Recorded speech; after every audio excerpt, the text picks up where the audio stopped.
Can you believe it? White Wine Question Time is playing live in the West End of London at the Leicester Square Theatre, and we would love you to come and join us. Come and raise a glass. On the 13th of November, we've got the cast of Dumb Breeding. Joining me on stage will be Julie Graham, Alison Newman, Tracy Ann Oberman, Tamsin Outhwaite, Angela Griffin and Denise Welsh. We'll be raising our glasses from 4 till 6. Why not come and pop your cork with us? Tickets are available now from Ticketmaster, Live Nation, or wherever you get your tickets.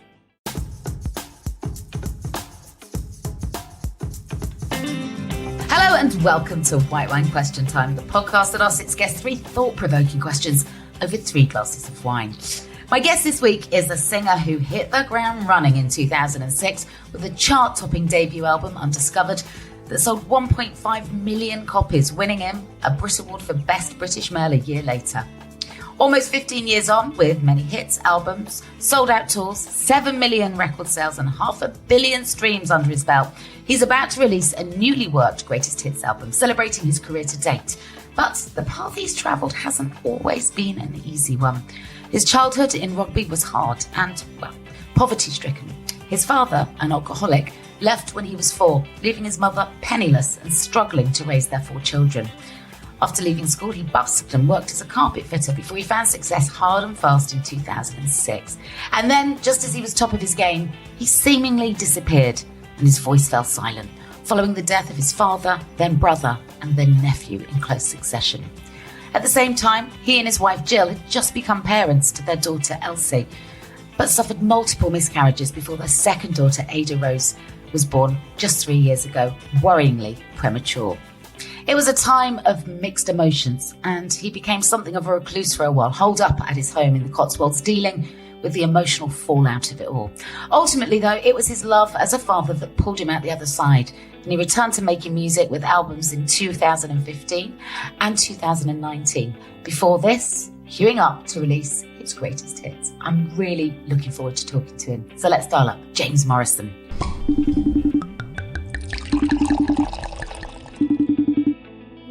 James Morrison. Hello. Sitting pretty in what looks like an attic.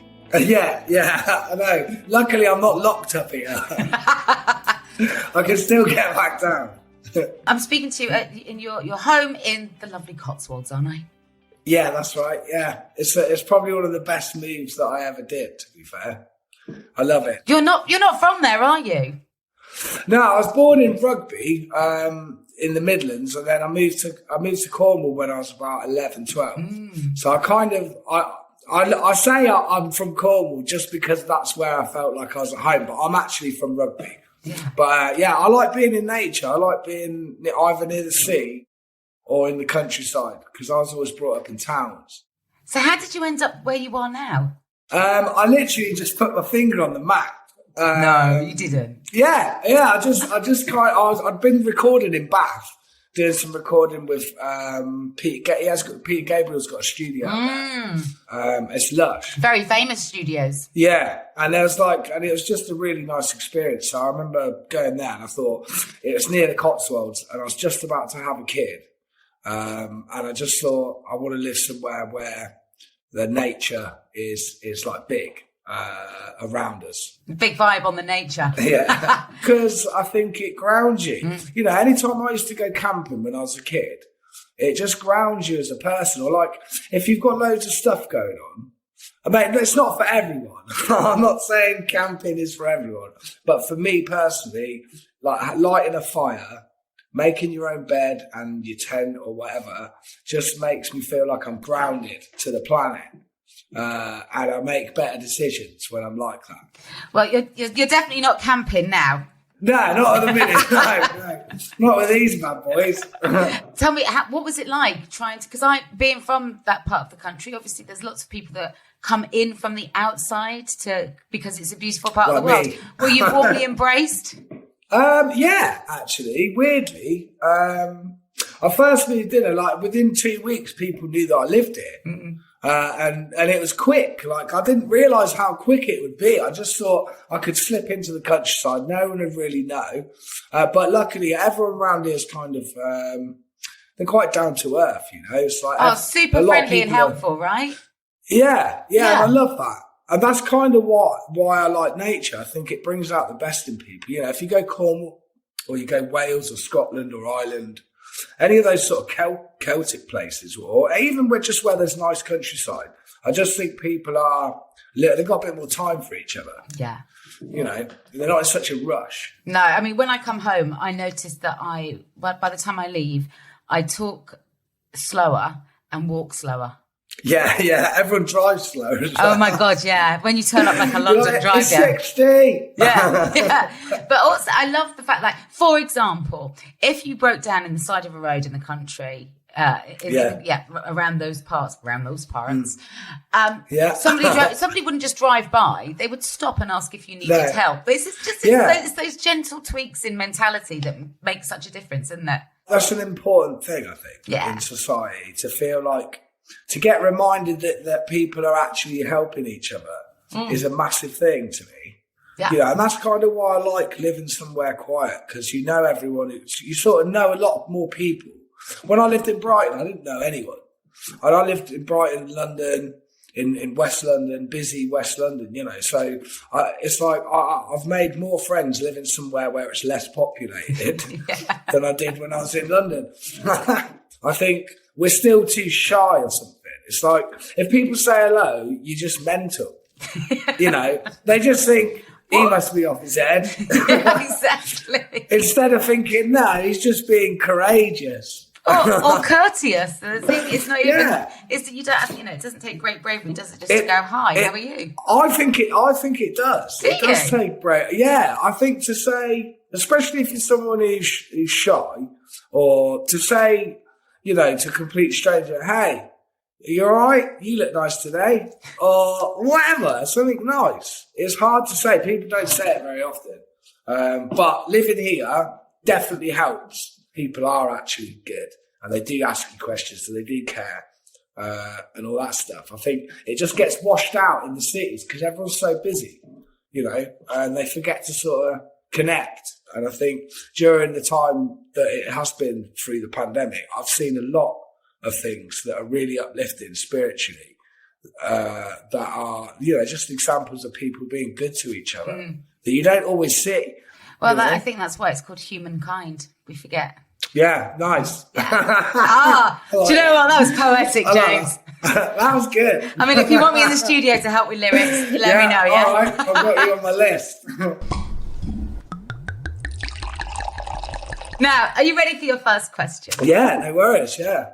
I wanted to start with something musical. Okay. And I wondered if you could name for me 3 go-to songs that never fail you, depending on what mood or state of mind you're in. So for the first one, I'd like to know, what's the song that makes your heart sing? There's so many. There's probably a 70% chance that the song will be a Stevie Wonder song. From which album? I just love Stevie Wonder. I think Songs in the Key of Life, Love's in Need of Love Today. So just the way the intro comes in. With the BVs. But they're all his BVs, right?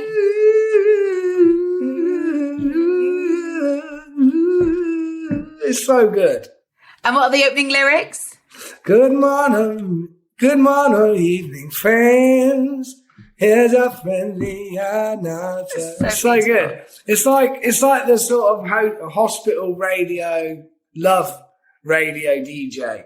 That's what it makes me think of when he sings that song. Like he's announcing, like, come on guys, it's late night love. Listening in, ringing, we need some love. Love's in Need of Love Today. Yeah, I just love that song. I think the harmonies in it are amazing, and it just always makes me feel good. Yeah, I like that song. You can't not feel good with Stevie Wonder, can you? Well, I can't not feel I just good. think he's just, there's something about his voice that does something to me that not very many people can do, you know. There's like Michael Jackson, Stevie Wonder, Marvin Gaye, Otis Redding, Van Morrison, Cat Stevens. There's loads of key people to me that I like, you know, just people that have helped me become a singer. And Stevie Wonder is definitely one of them. I don't know what I've taken from him. Maybe it's just like I try and play with phrases, you know, like so that you're not stuck on a melody. You know, you can change it. And I think that's what he does really well. He can sing something totally different one day and sing it the next another completely different way. And his ad-libs are almost like melodies as well. Yeah. And I just love that about him. And he's pure. He does it for the right reasons. Yeah. And, you know, I suppose it's something that I want to aspire to be. I aspire to be like that. I aspire to try and make music that moves people, but still maintain who I am as a person and still try and create something amazing, but not get big-headed about it. So when you take your musical Prozac, Love's in Need of Love Today, let's call it that, right? Yeah. What does it, and who does it make you think of? It just reminds me of when I lived in Cornwall. It was right before the time that I met my girlfriend, my missus that I'm with now, who I had all my children with. It was before I met her. And I used to play it a lot, the whole album a lot. And I was learning all the songs. So then when she moved in, I started singing all the songs off that album to her, like Knocks Me Off My Feet. I used to sing that to her. I used to love that song. I still love that song. I love that song. There's so many good songs. Yeah, and even As is the song. As. You know, it's an amazing. As is beautiful. So yeah, I was playing all of that stuff on acoustic guitar. So it reminds me of when I met her and me just serenading the corridor, hoping she'd pop out. Wait, so what? She lived next door to you, or you? She moved in as a lodger. With her boyfriend. To where? Where you were living? To my mum's house. Yeah. No. Yeah. She moved in with her boyfriend. Yeah, he was massive. He was massive. He was This just gets worse. Yeah, and I was 17. No. I was 17, and he was like 32 or something. No. And he was 6'2" or something. And how tall are you? I'm 5'10". I was like, all right, John. Yeah, so it wasn't the easiest start, but I still see it as like a really romantic thing, you know, like I'm not very romantic. I'm not like an easy, like, I love romance, but I do find certain things romantic, and the fact that we met each other the way we did, I always find like it's like a little fairy tale or something. So you sang John off the scene and your way into her heart via Stevie Wonder and an acoustic guitar. That's it. That's how I got her. I mean, in terms of like a David and Goliath moment, David, you did well. Yeah, but he got me back. I think he got me back. I think he ended up that my mum rang me one day and she said, I'm out. And I was living in Derby at the time, which is where they're from. And my mum said, I'm out on a date. I wonder if you could pick me up. I said, where are you? She said, I'm at John's house. And I was like, John's house? Who's John? She was like, you know, Jill's John. I was like, hey? So I had to go and pick my mum up from my my girlfriend's ex's house. And it was the most awkward thing. She wasn't on a date with John, was she? Well, that's kind of what she said, but I didn't like the fact that she said that. So I was like, nah, it's not a date. They're just hanging out.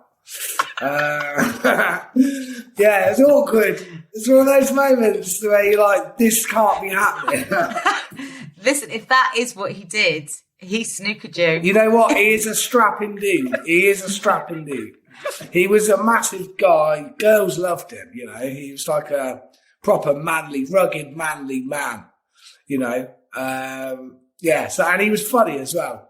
So give him credit where credit's due. He's a good guy. He's a good guy, really. They weren't right together. That was all. I just pointed it out by my singing. When you say they, do you mean Jill and John or your mum and John? Yeah, that's it. Well, both.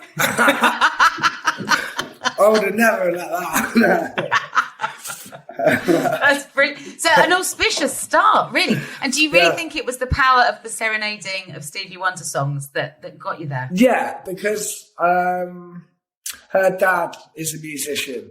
And so it's like one of those subconscious things where she was like, oh, you sing? And I was like, yeah. And she was like, oh, my dad loves singing. And I was like, oh, cool. So we just had a connection straight away, really.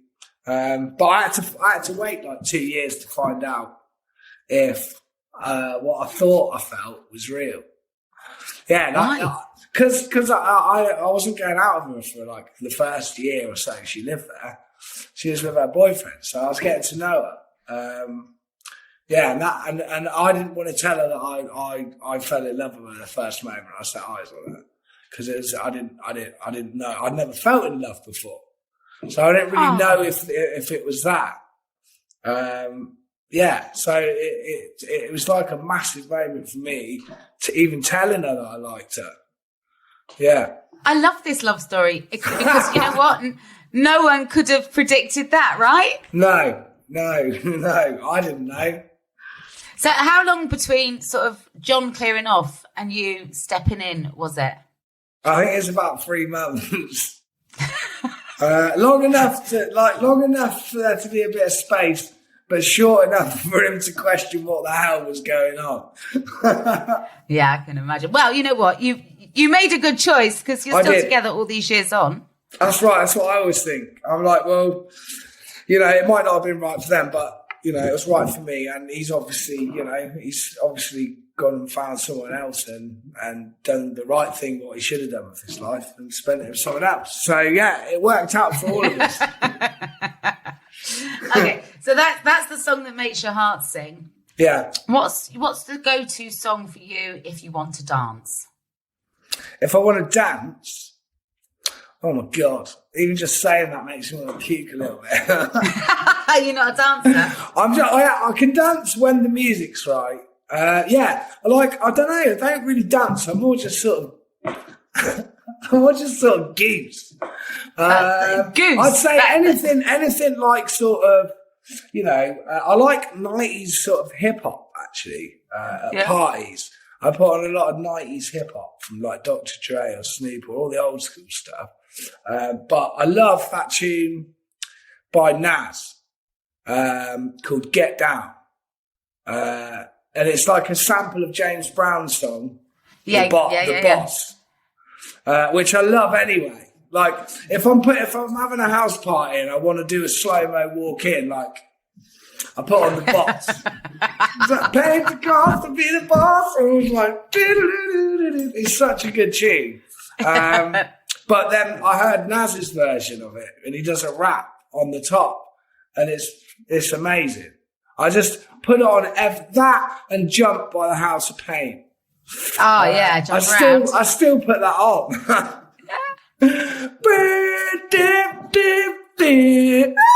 I love it. It never gets old to me. There's certain songs like that. Or like Edie Kamosi, the Hot Stepper. Yeah. Here comes the Hot Stepper. I still love that. I still really like Shaka Demus and Pliers. Yeah, tease me, baby. It's so good. I love all those sort of, like nostalgic sort of tunes. My final song choice from you. What's the song you always go to when you feel sad? There's a few.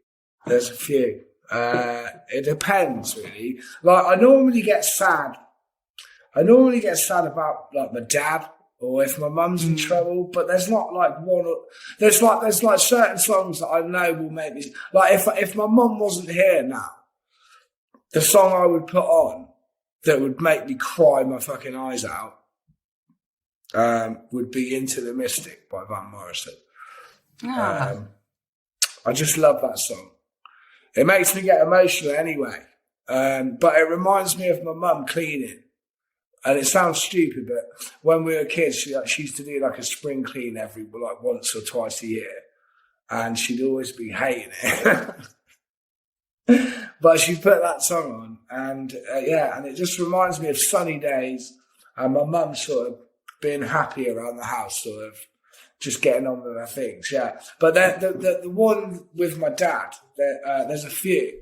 But there's How Can You Mend a Broken Heart by Al Green.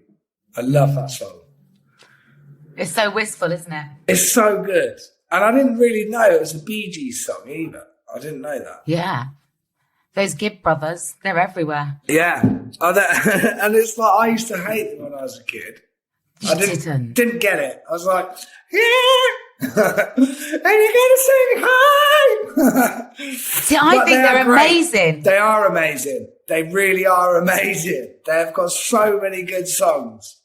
There's a brilliant documentary. It was just nominated for an Emmy, actually. It's brilliant. Oh, it's so good. It's so good, isn't it? Yeah. And can we just take a minute to acknowledge that in his day, Barry Gibb was quite the pin-up. Yeah, he was. Yeah. Wasn't he? Yeah, he's a good-looking bloke. Yeah. Yes. Yeah, good-looking bloke.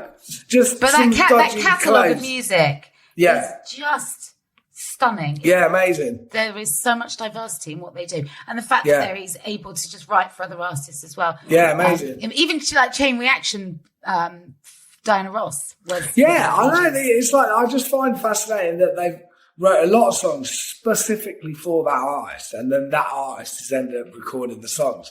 I think that's quite a commendable thing that they've been able to achieve that like 5 times over with Celine Dion or whoever it is. But I've always liked that song Massachusetts as well. I like that song. Yeah, so sad. But yeah, How Can You Mend a Broken Heart? That's a good tune. And is that something that soundtracks you and your dad for you? Or Simply Beautiful. It's just one of those songs that musters up those emotions, whether I'm thinking about my dad or not.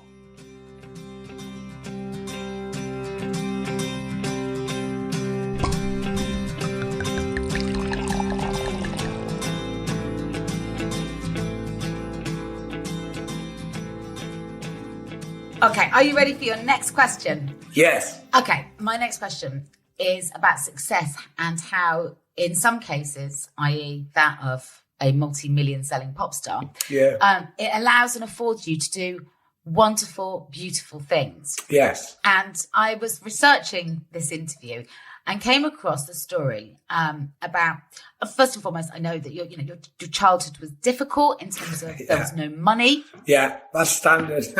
Yeah, your mum was beyond skin, wasn't she? Yeah, we had a hard time, yeah. You famously recounted that one Christmas you got an orange and a packet of felt tips. Which is still better than nothing. Exactly, but it paints a picture. Yeah. So, having grown up with next to no money, when you then become successful, you said you were initially very careful with money, afraid it would disappear and go as fast as it'd come in. But after your dad passed away, you had a massive rethink. Yeah. And you had a big spend up. Can you tell me what you bought, who for, and how it felt? Well, basically after my dad died, I just thought I need to dream bigger. I was like, life's too short to be playing it safe.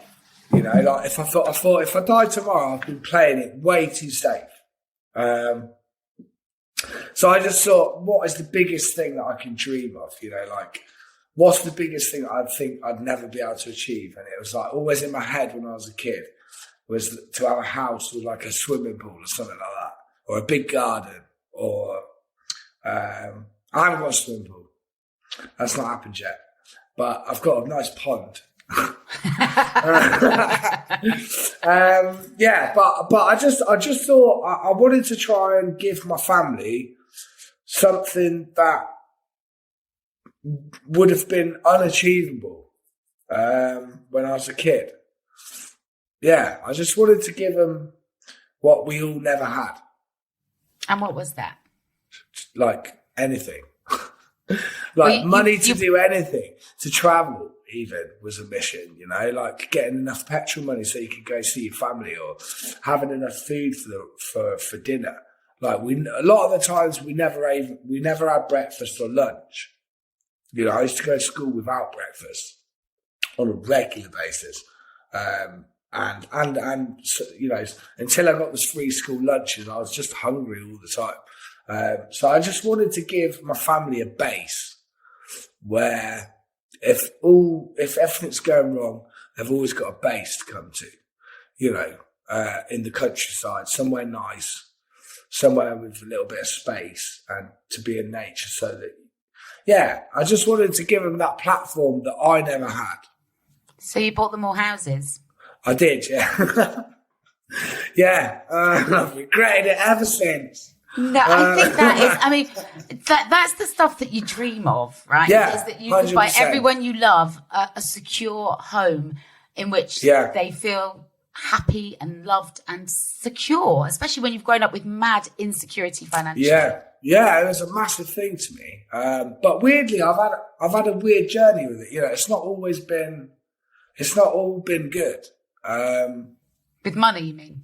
Yeah, it's brought me a lot of stress that I never thought I'd have to deal with. You know, in the beginning, when you haven't got any money and you want to earn money, that's your goal. So it's like, the money is like not the goal, but it's part of the process to get you to the goal, which is to have choices, isn't it?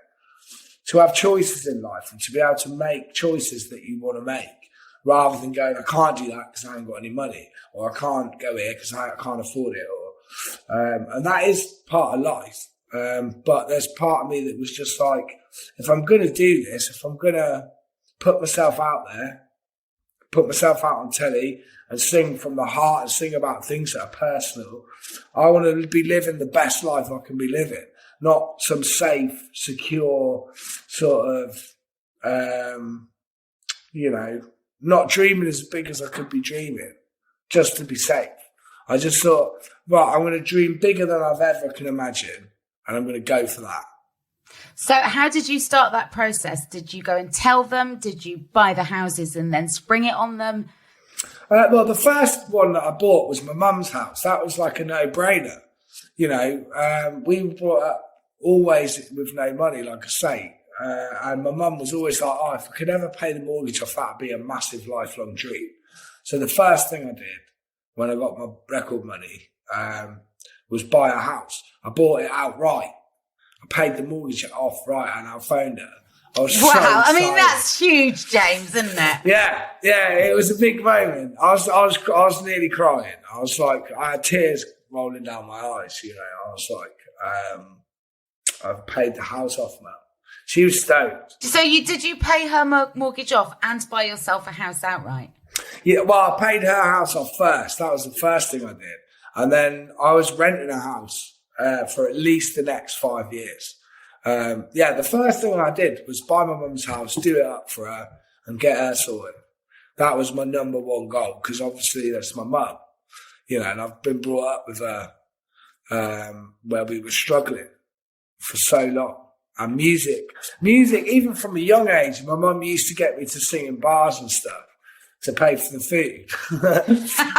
She'd be like, my young lad sings, if he gets up, can we have free dinner? And they'd be like, I don't know. And then I'm like, yeah, and I'd just start singing. And then she'd be like, you know, free dinner. But that's tenacious, right? I mean, yeah, survival. I do remember it was like embarrassing. It was really embarrassing. You know, it's embarrassing anyway when you're 14 to get up in front of people and say anything. But to get up and sing while people are eating their dinner, not knowing what's going on, they were looking at me like, who's this kid? Yeah, it was an awkward thing, but it was definitely character building. And I still always remember, you know, the fact that that's what it was like back then. You know, you eat. I was playing for my supper. Yeah. And then you went on to buy homes for your brother, your sister. Yeah, I did. In fact, you bought. Tell me if I'm wrong. You'll know better than me how many houses you bought, but it totaled 6 in the end. I'd say that's probably about right. Yeah. Yeah. I mean, that's massive, James. Yeah. To be able to, having struggled, I mean, you've just told me that, you know, you'd go to school more often than not without breakfast because it just wasn't a meal your mum could afford. And then to be able to do this on the back of something you genuinely love, That must have been so emotional and amazing. Yeah, and it was. But then equally, it sort of makes you want to go, what else can I do? Yeah. And that's where I've had to learn a lot. Actually, it's about where to draw the line between helping someone and making them feel like they can't do it. It's a fine line. Yeah. I can imagine. It's been a difficult thing to learn because I never thought that generosity would be something that would bite me in the ass. I always thought being generous is a good thing. But you can be generous to the wrong people, you know. And I have been generous to the wrong people over the years. You know, I've been out and I've got, you know, I'll go to a pub and someone will go, "Hey, you're James Morrison." I'm like, "You're right." And they're like, "Oh, my auntie loves you, Helen." So I'm like, "Right, Helen, come here." Big bottle of champagne. I'm like getting them all drinks in. Like I've spent $5,000 before on a bill for my hotel just because I was buying everyone drinks. Oh my God. That would bite you on the arse. I said, "Oh, just say James Morrison at the bar and they'll give you free drink." And they're like, "All right, cool." And then I got up in the morning, it's like $5,000 bill. Yeah, so I you know, it's like, I love being generous, but it's a fine line between being generous to make yourself feel good and being generous because you're being generous to help someone. You know, like I think in the beginning, I did want to feel like I was the hero. I wanted to feel like I'm the hero. I saved my family. I bought more than a house. I took us out of poverty. And then actually, after the years gone by, I didn't want that.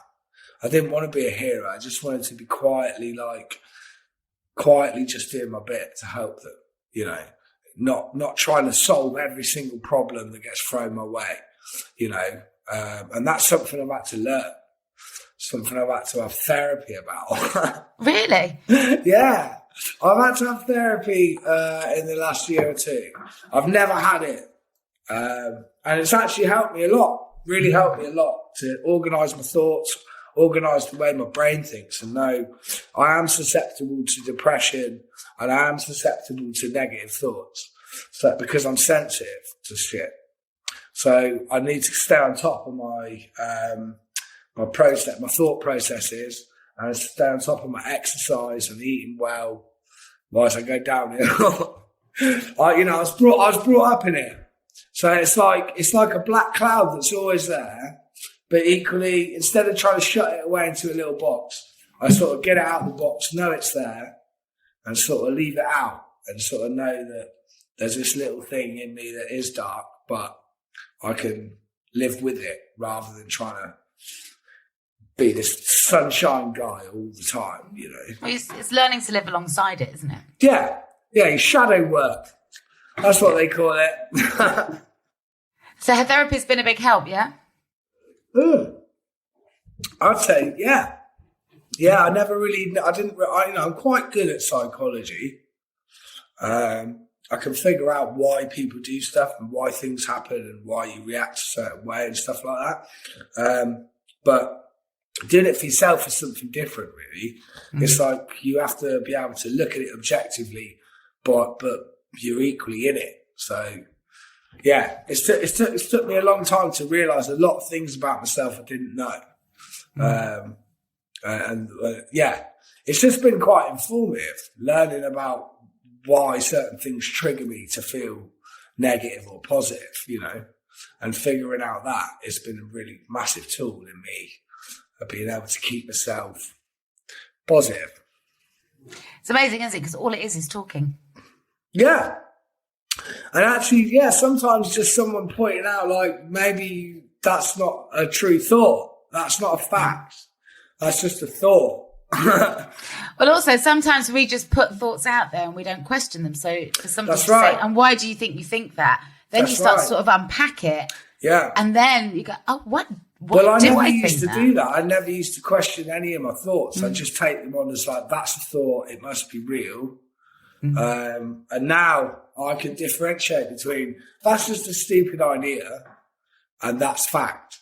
Yeah. You know, And also fact versus opinion. The line gets very blurred with those as well. You become so opinionated, you feel it's almost a fact. Well, no, it's not. It's just a strong opinion. It's taken me a long time to be able to figure that out. I think, and a lot of it is because I signed a record deal when I was young. And so I didn't really have to deal with any of that psychology stuff for so long. Like my distractions were being on tour, having hit singles and like being on telly and all of that stuff. And actually when I got into like years and years of it, and I got home from the tour and all the touring was finished and no one was there, and I'm taking my bins out, I'd be like, all this dark stuff would be swimming around in my head. And I'm like, So, yeah, I had to sort of deal with that. And now I feel like I'm much better than I was. So I feel like I'm way more able to deal with criticism. If someone says to me now, "Oi, mate, I don't like your music," and I could give two fucks. I don't care. It's like, good. You're like, okay. Ian? Good. Yeah. Like, what do you like? I don't mind so much. Would that have wounded you before, yeah? 100%, yeah. I'd have been gutted. I'd have been like, not crying, but I'd have been like, oh no, like, I'm really upset. Whereas now, don't really feel that. That's good. You're a work in progress. Yeah. Always work in progress.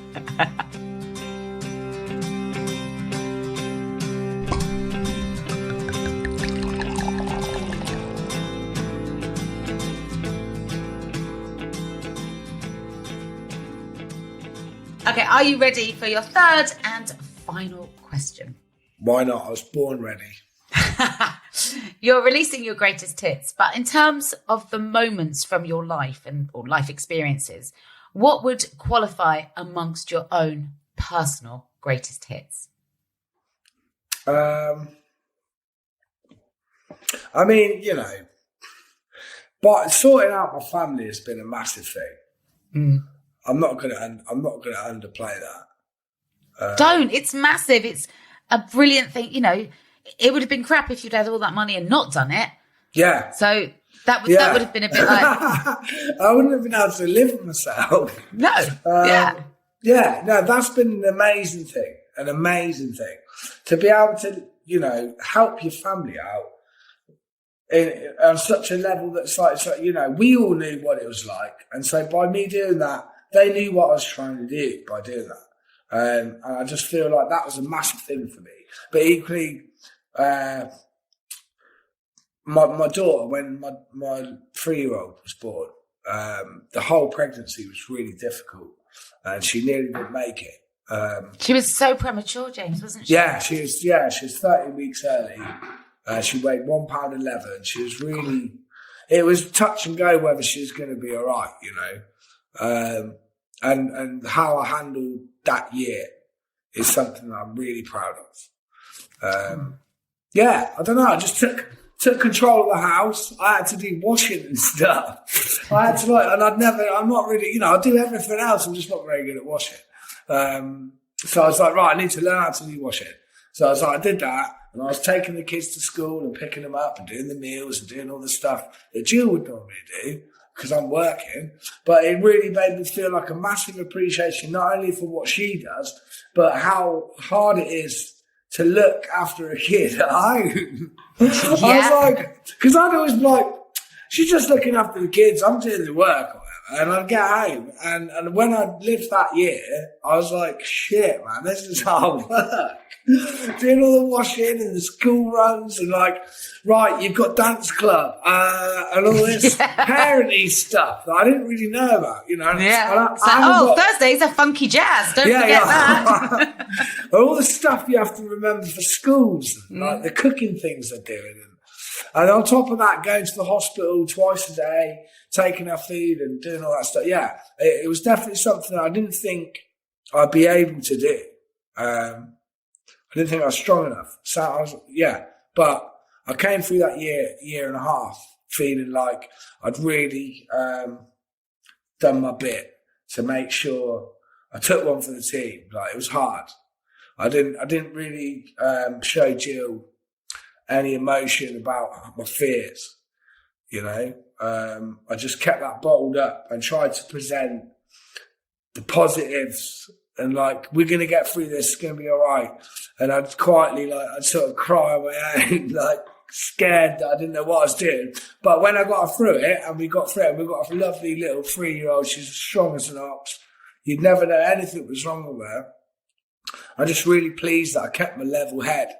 And, but what it came down to is accepting it. I just accepted the reality that it might be really hard reality that we're going to be living. You know, what were you looking at, James, in terms of? Well, I just didn't know the outcome. They told me she was going to have cerebral palsy. She's going to be blind. She could be deaf. She might be dumb. All these different things that they didn't really know what was going on. So I just accepted. Okay, however she comes, and I'll be ready. So yeah, to get that whole period of time was probably the most difficult time in my life. But to come through it, felt like all the music just seemed like an amazing fun thing. It didn't seem like this big career thing. It just felt like I'm making music because that's what I do. I don't know. I've had a perspective, right? Yeah, just having a little bit of perspective on actually singing for a job is fun. And, if you're feeling anything else about it, you're taking it too seriously. Well, yeah, but you have to sometimes kind of, ride the rapids of being a pop star to get to that point, right? Yeah. And you'd done that. You'd hit the ground running. You'd had periods of difficulties with your own personal life where you retreated for a while. And also, the music industry you joined is not the one that it is today. We don't talk about CD sales. We talk about streams. Yeah, that's right. Yeah, totally different world now. It is. Which is nice to actually see it going through that transition, to be there at the start when it was still CDs and MySpace. Yeah. I like the fact that I'm still doing it, and I don't care on what level, as long as I'm enjoying what I'm doing. If I'm enjoying what I do and it brings me a hit, then great. If it doesn't, it's fine. I'm more sort of so stoked and pleased in my soul that I'm doing something that I love for a living. That is something I'm proud of. To do something you love for a living, you're using your own personality and your own skills as a person to get a job and to do something that you love doing. And I'm glad that I invested in that early on. Yeah. Even if I wasn't a signed artist, to be a musician and earn money from it, that was always my goal, really. That's the win, isn't it? If you think back to when we were at school, sat in front of some, in my case, really not very present careers advice officer. What did they say to you? Be a typist. Oh, nice. I said I wanted to be a journalist. They said, have you thought about... See, in Cheltenham, the big employer out of the factories was Eagle Star Insurance. They were like, have you thought about Eagle Star? There's a typing position. You do look good in glasses, though. Thanks. You've got I'm still not... could you imagine? That shows you how old I am, James, because typists don't actually exist as a profession anymore, do they? Oh, no. Unless they're in court. Shit. Yeah, you're right. Yeah, fair enough. But I think if you'd have said to your younger self, we were asked as your younger self, what is it that you want from your adult life? To do something every day that you love and get paid for it. Yeah. That's punchy. That's a good goal, isn't it? Yeah. It's the best, right? Yeah. So don't let the nuances of the politics of it all ever discourage us from the fact that actually we still do something we love every day and somebody pays us for it. That's right. And even if you can't do something you love and earn money from it, if you're doing something that you love, great. That can be enough to get you through the work, Yeah. And music was always my thing that I had to get me through the work, like when I was a valet and I was washing vans 6 days a week and getting paid nothing, I used to take my guitar into work and I'd play my guitar at lunchtime. And they all used to take the piss out of me and call me Coldplay. So, because they look like Chris Martin. Yeah, so I used to still do that. I still used to take my guitar in anyway. Coldplay, brilliant. Yeah, I know. Oi, Coldplay, no one cares. Let's say. Tough crowd. Yeah, tough crowd. Yeah. But then, obviously when I made it, they're all quite quick to be like, "Oh, we're best friends." Yeah, so can we get some tickets?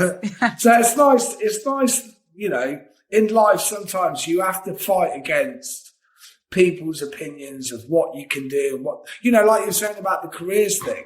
I remember the careers woman saying to me, "What do you want to do for a career?" And I said, "I want to be a singer. That's what I'm going to be."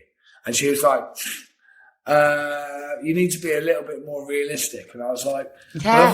I said, "I've already got gigs like now. I'm doing 3 gigs a week now and I'm 15. And she was like, "Yeah, but that's like just now, when you get older, you probably won't be doing that. So be more." And she basically just put in cardboard box factory. She was like, factory work.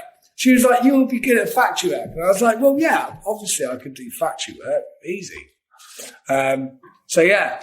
But isn't that terrible? I mean, I don't think that would be encouraged or allowed even in schools now. And sometimes you just need that someone extra, like a friend or someone who tells you the right thing at the right time, not because you need to hear it, but because it's true.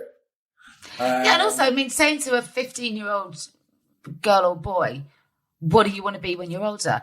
You know what? I don't know is a perfectly acceptable answer. Exactly. And they're not felt like they don't feel like they can say that. It's like, actually, do you know what? I'm 15, don't really know myself. Doubt that I will in 10 years' time either. I always think that, like, obviously when you're growing up, your brain's a sponge, so it's better to learn then. But I think that up till 15, you don't really care about school. It's the last thing you care about. Like, education is important, but what I'm saying is maybe they should do it later. So, like, when you're 20, at A-levels, start doing your A-levels at 20 because you start to know who you are then. You start to have to figure out what you might want to do. At 15, you haven't got a clue. You don't even know who you are yet. You don't know what you're capable of. You don't know what you can be. You don't know any of that. You just know who you are at that time, which is a mess. In that moment.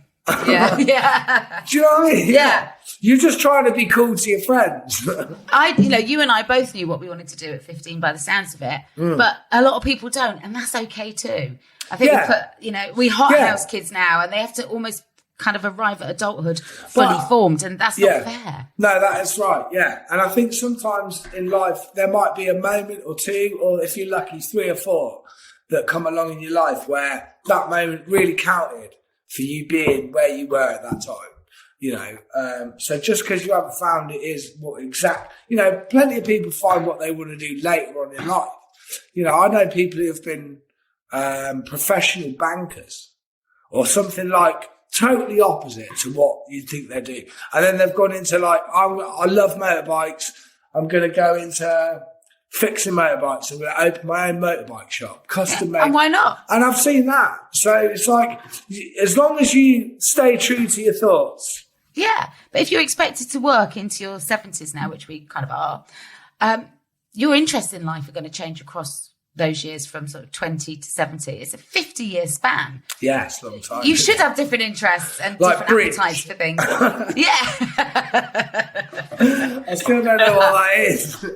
There's time, James, there's time. Yeah, I'll play bridge when I get some Crocs. Also, not just a matter of time, let me tell you, especially for country squires. Oh, thank you so much for talking to me today. It's a pleasure. It's been really interesting listening to where you're at and 15 tracks supporting 15 greatest hits. Congratulations. Yeah, I appreciate it. Thank you. Nice chatting with you. And say hello to the countryside for me. Go I will, nuts in nature. of course, yeah, I will do. Of course I will. And I'll step out onto the A205 and hail some exhaust fumes for you, okay? Yeah. Guess who's winning? You. Thank you. That's all right. No worries. Pleasure. Thanks so much for listening to White Wine Question Time this week. If you are in the mood for a little bit of James Morrison, you can download his greatest hits right now. As always, this show is produced by me, Kate Thornton, with Gabriella Collis.